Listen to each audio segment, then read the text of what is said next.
Unamos este sur y juntamos nuestras manos. Todos los callados, todos los omitidos, todos los invisibles, todos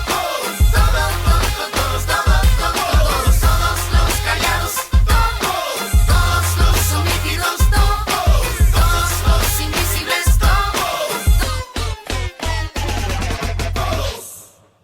Saludos, bienvenidas y bienvenidos a una nueva edición de Somos Sur. Estamos haciendo una serie de programas en el marco de la Feria del Libro en vecindario, organizada por el Ayuntamiento de Santa Lucía de Tirajana. Y hoy vamos a hablar con José Luis Correa, con un escritor gran canario. Es uno de los escritores que cultiva la novela negra con mayor proyección en este género fuera de las islas. Atesora una serie de premios, el premio novela Vargas Llosa o el premio novela Benito Pérez Arma, el premio Campus y otra serie de premios, y sobre todo tiene una serie en la novela negra con un protagonista que aparece siempre, un detective. José Luis Correa, bienvenido. Muchas gracias, bien hallado. La última novela es esta que tenemos en nuestras manos, que viene a presentar aquí, El bebedor de coñac. No sé si es mucha intimidad preguntarte. ¿Te puedo tutear? Sí, por si bebes coñac, o tuviste que beber coñac para la pregunta, para hacer el libro. No soy demasiado de coñac, alguna vez lo bebo, pero me interesaba el coñac porque es un bebedor diferente. Sí. Dicen que es un bebedor diferente, que el olor es distinto, que el color de la piel es distinto, pero sobre todo me interesaba el enganche, ¿no? Porque el típico canario es el bebedor de ron, el canario típico, ¿no? Algunos después, con el tiempo, se pasan al whisky, pero nosotros somos roneros, sí. Toda la vida hemos sido roneros. Pero el de coñac, además, es un bebedor bastante compulsivo. Suele, además, ser un bebedor bastante... Bueno, además, me suena a mí bebedor mañanero, de estos que vende por la mañana, sí, ¿no? Con el café, y lo disimulan con el café, ¿no? Claro, el carajillo. Sí. Esta novela tiene un poco que ver es un cambio con respecto a las anteriores, que eran novelas de temas más amplios, ¿no? Porque había un tema de trata, había un tema de sectas, había un tema de migraciones, entonces era una cosa más complicada. Entonces quería esta vez me interesaba un tema más íntimo, más personal, más humano, más cercano. Y entonces, claro, quería plantear lo que significaba el problema de un alcohólico, sí, en el mundo en el que lo rodeaba, en su familia, en sus amistades, en el mundo en el que se movía, en las razones por qué se habían convertido. Y eso es lo que nos pasa a nosotros, sí, cuando a lo mejor vamos a desayunar al bar del barrio, porque está en Chamán, o sea, claro, está es que localizado en Chamán, pero vale para cualquier lío. Yo me crié entre Las Rollas y Chamán, y veo las calles Sor Simona, en el libro, claro, las calles que nombra, la zona del buque de guerra, claro, también. Y claro, en estos barrios todo el mundo conoce, claro, más o menos los borrachillos, claro, del barrio, claro, ¿no? Y entonces, claro, Amado Martel es un poco, sí, uno de los borrachos conocidos, claro, del barrio, claro, con el que en principio, bueno, yo voy por la página 60, con el que en principio parece que nadie se lleva mal y que es buena gente. Claro, porque además es que no se trata de un crimen o de un muerto de estos que todo el mundo quiera cargarse, ¿no? No se trata de un tipo al que... Le tienen rabia, claro, por ser un laja, que le esperaban en la bajadita, no es un tipo que le esperaban en la bajadita, ¿no? No es un poderoso al que quieran matar, no es un tipo que tenga detrás una historia complicada de mafia o de complicada, no, es un tipo de lo más normal. Es el típico tío que te encuentras cuando vas a desayunar al bar de tu barrio, aunque no, sí, se llaman, y te encuentras a las 9 de la mañana tomándose un ron. Entonces, a partir de ahí me interesaba ver un poco todo ese mundo íntimo del personaje, de la familia del personaje y del barrio, ¿no? De lo que es Las Palmas. Tú sabes. Porque tú eres de San José, del barrio San José, sí, pero por ejemplo, para escribir esta novela te fuiste a Chamán a recorrer las calles. ¿Qué hiciste? Pero no me hacía falta, quiero decir. Yo siempre he dicho que cuando hablamos de la documentación, de las, sí, novelas y todo esto, el hecho de que mis novelas transcurran todas mis novelas transcurren en Las Palmas. Sí. No por ninguna, no pretendo que Carolina Darias me ponga una, sí, calle, ¿vale? Simplemente la idea es la de, primero, soy de los más indicados para contar la historia de esta ciudad. porque he vivido 60 y tantos años en ella, ¿no?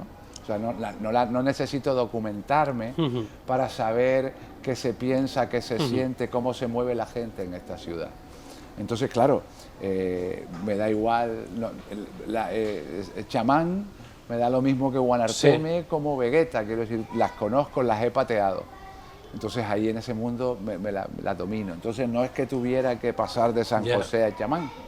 He cambiado de barrio, pero realmente es una parte más de la ciudad, ¿no?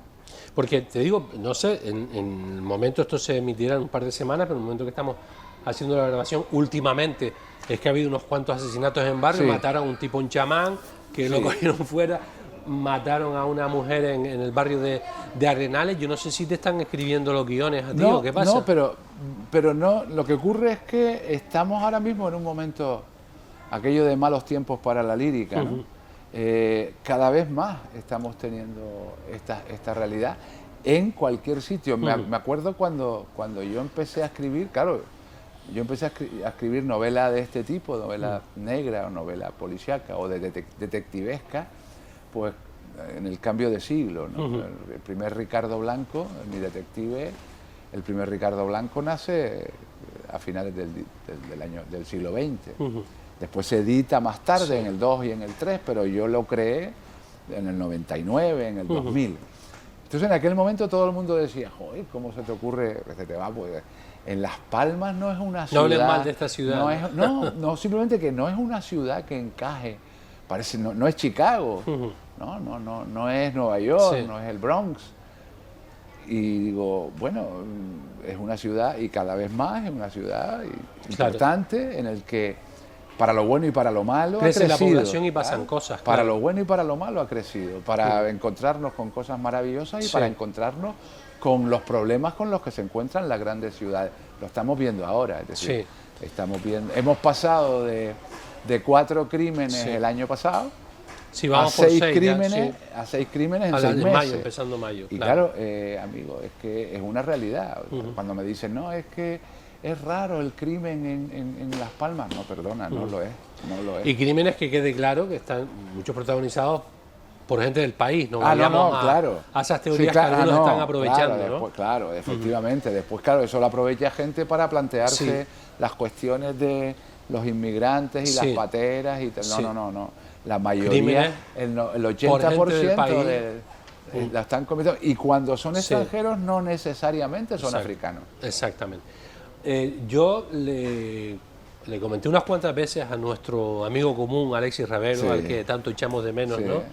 Que lo envidiaban en el sentido de que yo como periodista, digamos que la novela negra a mí me parece muchas veces, y en tus novelas y en la de Alexis, parece que son esos reportajes que a lo mejor no se pueden escribir en un medio convencional, porque Alexis Ravelo tiene, por ejemplo, alguna novela dedicada a un conocido empresario, presidente de un club de fútbol que no vamos a nombrar, y cosas así que de los que no se hablan los medios, de las cosas tal.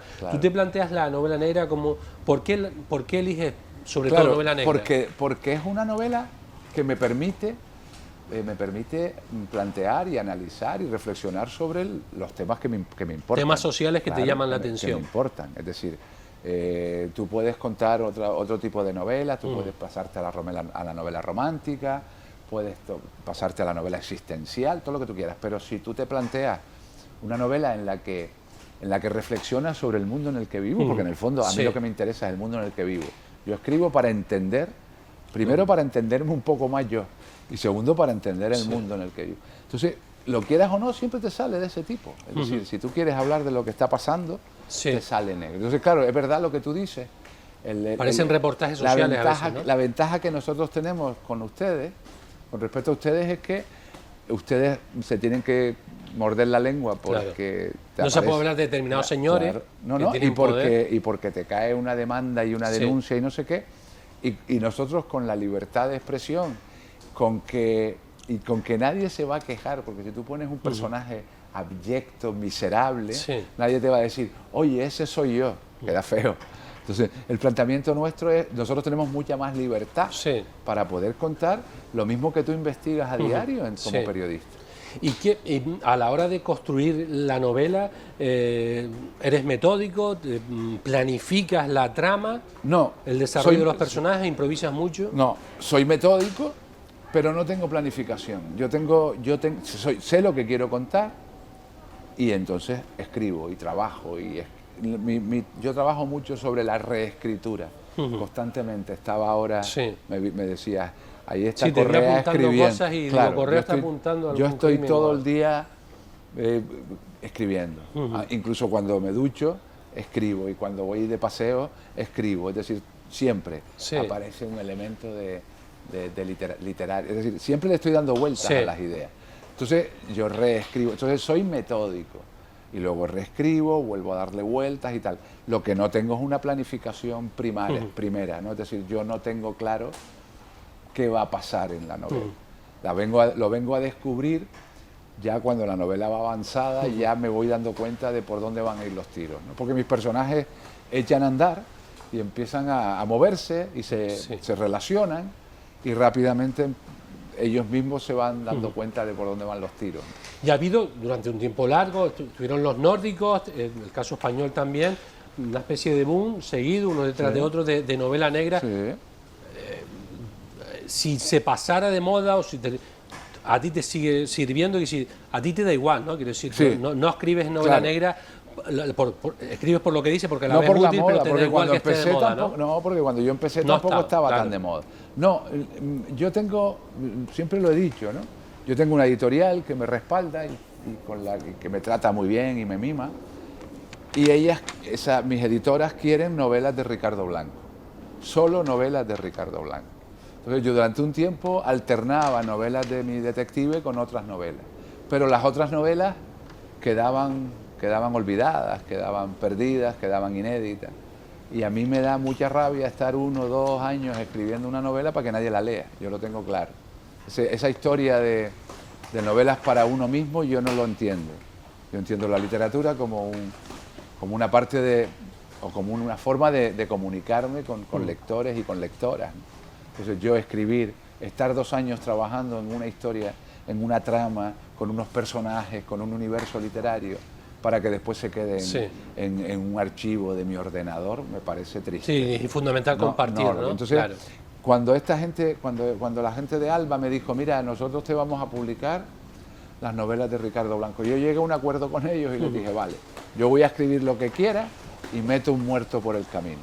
Y ha sido siempre así. Sí. Entonces, meto un muerto para intentar contar lo que quiero explicar o de lo que quiero pensar, y aparece Ricardo Blanco. Además, es una novela, si te fijas, mis novelas son unas novelas muy canónicas, ¿no? Tienen un estilo muy clásico, es decir, parto de un muerto. Sí.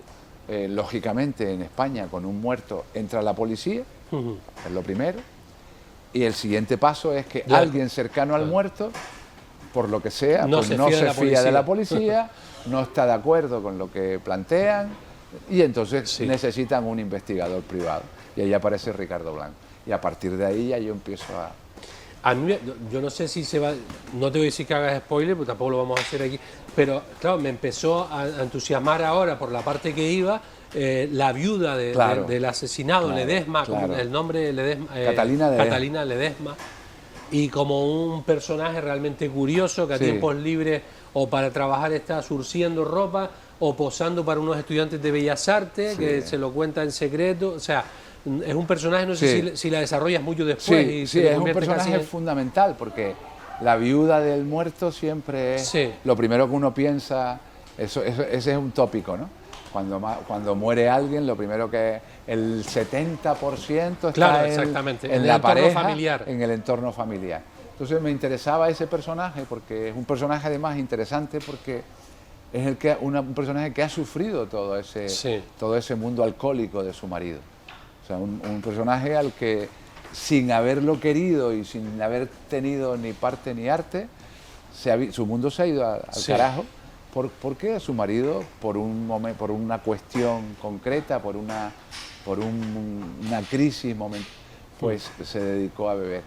Entonces, claro, el primer perjudicado, ¿no? La primera víctima de un alcohólico es su familia, los que están alrededor. Eso es una realidad, no es una Sí, cosa. sí, sí. No estoy Sí. jugando a psicólogo, ¿no? Los primeros que pagan y que purgan la vida de un Sí, los que más sufren, los que de más un sufren drogodependiente. Hablo de un alcohólico, Sí. como hablo al que juega al bingo, Sí. como hablo al drogadicto, como El ludópata, al claro, ludópata, cualquier cosa, al adicto sexual, Sí, me da igual. los que están alrededor. Los que están alrededor son las primeras víctimas. Y claro, a mí me interesaba esa historia porque en el fondo las primeras víctimas son la gente que más quieres. Claro. En el fondo al final vienes a lo de siempre, o sea, le haces daño a los que más quieres, ¿no? Entonces ese mundo me interesaba, entonces ese personaje es fundamental, porque vamos a analizar cómo ha vivido ella toda esa historia, toda esa caída en el precipicio de su marido alcohólico, ¿no? Tú eres profesor ya, bueno, los profesores se pueden jubilar incluso antes, ¿no? No sé si Sí, estás a punto de jubilarte. yo te vas me a podría jubilar. haber jubilado ya. Ah, tú pero estás prorrogando el tema. Claro, porque yo estoy dando clases en la universidad, Sí. ¿no? Pero si yo hubiera estado... Sabes, de la universidad pues llega hasta los 70, bachillerato hasta Sí, los 60, ¿no? exactamente. Entonces, no, incluso ahora no sé si se va... Se acaba lo de los 60 para bachiller, ¿eh? Me han contado. Y se amplía lo de los 70 a los 72, según han dicho. No, la diferencia está, hombre, es que no es lo mismo. Mis colegas que daban clases en secundaria y en bachillerato y en primaria, es mucho más, Sí, es se un trabajo queman más, mucho más claro. exigente que el trabajo que yo tengo en la universidad, en teoría. Mira, yo estoy dando clases a gente que quiere estar ahí, Claro, es que más. está ahí claro. porque le interesa, que son adultos y con los que no tienes una serie de problemas disciplinarios y Es que no te aguantan, y de además, conducta. tienes que aguantar a los padres, en teoría, en la Claro, universidad, por que eso. si no Hay un aguantas en el montón- instituto. ahí cambian mucho. Pero Entonces, como a escritor mí- no te vas a jubilar. O sea, como estás profesor- tardando en jubilarte como profesor, pero te ves Yo- no, escribiendo no, más yo- todavía yo- cuando te jubiles. Sí, de profesor. yo creo que... a mí me quedan unos años como profesor, o me gustaría pensarlo, ¿no? Como escritor también, pero pasa que la diferencia está en que lo de profesor se acaba cuando te Sí. jubiles. El escritor acaba cuando te secas, ¿no? Cuando Claro. porque yo tampoco quiero ir arrastrándome por la vida, Claro. como todo, ¿no? O sea, yo al no necesitar... tengo una ventaja Claro. que La libertad, ¿no? la libertad de no para vivir, comer no que no tiene. vivir de la literatura. Ahora queda fatal porque todo el mundo quiere vivir de esto, ¿no? Y la gente, tú le preguntas a cualquier escritor o cualquier escritora y su sueño es poder Sí. vivir de la literatura.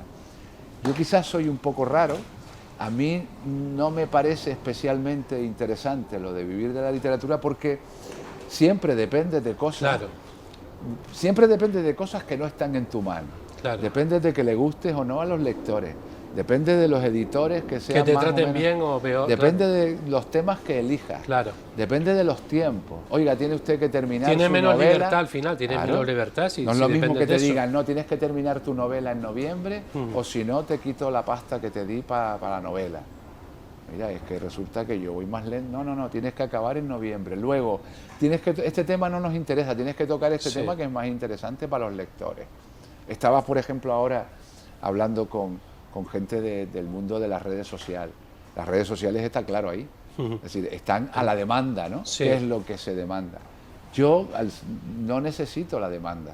Es decir, ahora mismo, como no vivo de Sí. esto, escribo lo que me interesa y lo que me apetece. Y si mañana, esta novela parece que funcionando, pero imagínate que la que viene, la del año Claro. que viene o la de dentro de 2 años, no funciona. Bueno, pues vale, pues mala suerte, pero yo no voy a cambiar cómo escribo y lo que escribo, porque yo voy a seguir viviendo. Y ese mundo, el mundo de las redes sociales los vas a meter en tus Tan novelas. siempre, claro. tan- El mundo de las redes sociales en mis novelas, en las novelas de los últimos años, están siempre. Ujú. Porque mi personaje ha envejecido conmigo, y a mi personaje le ocurre como a mí, no entiende nada. Claro. Ahora mismo Ricardo Está Blanco... como una incógnita. Claro, Ricardo Blanco le pasa como a mí. Y en el fondo me viene muy bien para... Ujú. nos contagiamos las dudas, ¿no? A mí ahora mismo yo ahora mismo tengo un desconcierto absoluto en este mundo. Primero tengo un desconcierto en cómo interesan tanto y cómo o sea, algo que para mí no tiene ninguna relevancia y cómo la gente gasta tanto tiempo, tanto tiempo mirando un móvil, ¿no? Entonces a Ricardo le pasa como a mí. Entonces el mundo de las redes está porque ya hoy, ahora mismo es imposible no plantear cualquier novela Es que, por ejemplo, Pérez Reverte presume, digamos, de no meterlo, que sus personajes siguen en el siglo XX y no Claro, y si no tú mete lo, las redes sociales, si porque tú, eso no- pero eso depende. Los contextos históricos en los que pones, Si claro. tu novela transcurre en el siglo XX, tienes toda la libertad para moverte en otro terreno, pero mi personaje ha ido conmigo. La diferencia está en que mi personaje está viviendo en el año 21. Ujú. Y nosotros Claro, entonces claro. yo lo tengo a Y él. hay muchas redes. Sería ignorar ese mundo. Claro, pero en el año 21 ya están las redes, ya está todo ese mundo, ¿no? Y está la pandemia, y está el confinamiento, y está todo. Entonces, es una realidad. O sea, ahora mismo no puedes, de hecho, tú te pones a analizar los crímenes modernos y lo primero que hace la policía en cualquier caso es investigar las redes sociales de los sospechosos. Sí. Y calibrar dónde Sí, estaba por exacto, el móvil, fundamental, claro. dónde A estaba los en tal perfiles de la sitio. gente, Claro. claro. Eso ahora mismo es absurdo no contemplarlo, porque es que es lo primero que te miran, ¿no? Tú hablas de la editorial Alba que te dice, oye, tráenos a Ricardo Blanco Sí. las historias, te las vamos a publicar, y no sé si pasado mañana Alba te diga, mira, hay un tipo ahí que hasta sospechamos que está escribiendo con inteligencia artificial, pero vamos a dejar de Pero lo llamarte va- a ti. Eso te da, ¿cómo ves tú esa no, historia no. de que con la inteligencia artificial el talento humano no A ver. va a perder valor o puede perder valor? Con el tema de la inteligencia artificial se está diciendo de todo. Que tú le das 4 ideas o 5 y te escribe una novela entera o un tratado de filosofía. Bueno, el problema está en el receptor. A lo mejor el receptor asume esa novela Sí. creada por inteligencia artificial y le encanta y le gusta, pues ahí no hay nada que decir. A mí, lo que pasa es que, claro, hay una cuestión que tiene que ver, yo siempre he creído en el estilo, en la forma, y la forma es muy complicado, porque la forma tiene mucho que ver con, detrás de la forma hay un montón Sí. de pensamiento, y hay un montón de intuición, y hay un montón de propuesta, ¿no? Entonces, yo creo en el estilo, y creo que los estilos, igual que de los pintores Sí. o de los músicos, los estilos son Diferente, son claro. diferentes. Entonces, que la editorial me diga el año... Yo le presento todos los años, además me hace mucha gracia porque yo, cuando le presento, mi mujer se ríe porque dice, yo cada vez que le presento una novela a mi editorial, siempre voy como si fuera mi primera novela. Siempre Con voy nervios y todo. Siempre voy nervioso, digo, a lo mejor esta vez no les va a gustar y tal. Hasta ahora llevamos 15 y las 15 la han asumido. Pero el día que llegue y que digan, mira, ya no nos interesa o simplemente nos sale más rentable ese escritor artificial, yo lo asumiré con deportividad y diré, bueno, pues nada, pues me dedicaré a otra cosa. Hombre, pero también claro, puedes guardar unas perrillas y autoeditarte, ¿no? también también. se puede plantear la autoedición, ¿no? Lo que pasa es que en la autoedición hay un elemento, el tema de la autoedición, siempre lo he dicho, ¿no? Cuando la gente me lo dice, Sí. es que ahí faltan miradas. La autoedición, el problema que tiene es que tú la puedes editar tú, Sí. pero le faltan las miradas críticas, que es la que te ofrece el editor, Claro. los lectores de la editorial, la gente que te revisa el texto y te dice, hombre, quizá a lo mejor esto no me choca esto, o te pregunta por cosas. Cuando tú te autoeditas, Sí. hasta la ortografía se te va a quedar, Claro. los errores ortográficos, porque eso me pasa a mí. O sea, Sí. yo soy profesor de lengua y literatura. Y a pesar de todo, hay erratas que se te escapan. ¿Por qué? Porque tú estás fijándote en un texto tú solo. Y siempre llega alguien de fuera que te dice, oye, fíjate que a lo mejor esto va con mayúsculas, o esto va aquí más un punto, o esto quizás deberías poner un D después del verbo, este tipo de cosas, ¿no? Entonces, la autoedición, eso no existe. Claro. Entonces, se publican, pueden sacar, pero los textos, la calidad de los textos baja mucho, porque no tienes esa crítica, Sí, esa visión externa, crítica claro. externa, ¿no? Pues José Luis Correa, se nos acaba el tiempo. Mucha suerte con este último Muchísimas libro, esta última gracias. escritura, El bebedor de coñac, de José Luis Correa, que no sé si está ya casi terminado un siguiente Ricardo Blanco. No, ¿cómo terminado está? no, Pero está avanzado. Está avanzado. A ver si el año que viene sale, vamos a ver, sin prisa, porque por lo que te decía antes, que como no vivo de esto, Sí. me puedo permitir el lujo de tomármelo con calma. Pero yo creo que a lo mejor, en mi caso siempre, si Sí. en septiembre, octubre está terminado, puede salir en enero, que es cuando me publica mi editorial. Pues muchas gracias por estar aquí en Muchísimas Somos gracias Sur. a Hasta ustedes otra. por la invitación. Hasta aquí Somos Sur con José Luis Correa, muchísimas gracias a ustedes también por estar ahí. Hasta una próxima edición.